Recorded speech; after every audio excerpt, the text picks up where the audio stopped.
Teachers used to say, your behavior is just like your last name. Unforgettable. In school, I learned a lot more about other people's names rather than the ones closer to my own, as if Matam, Yamazawa, Acevedo were so much harder to say than Tchaikovsky, Michelangelo, Eisenhower, like our last names were made of barbed wire, stripping the flesh of those trying to conquer the meanings in their mouths. See, my parents named me George, but honestly, I always hated the name George. It reminds me of some old, dead white guy. Being a young, alive Asian boy, it was hard for me to make the connection. I realized my first name didn't match my background before I knew how to spell assimilation. I always wanted a name that set the bar high, that tumbled out of mouths, somersaulted into a room and split the air. A name like Sochi or Anacaona, but although I must have punched inside the placenta, my parents decided on something placid.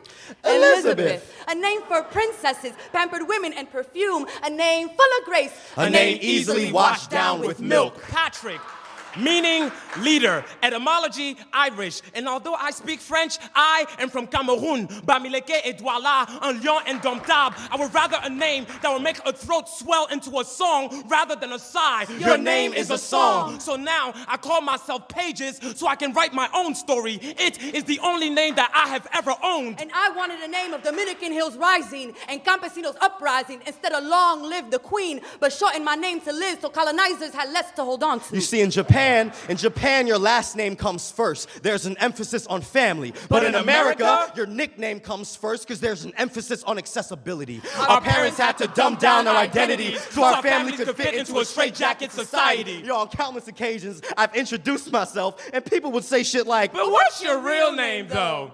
That don't sound very ethnic. You don't look like a George. Or a Patrick. And Elizabeth.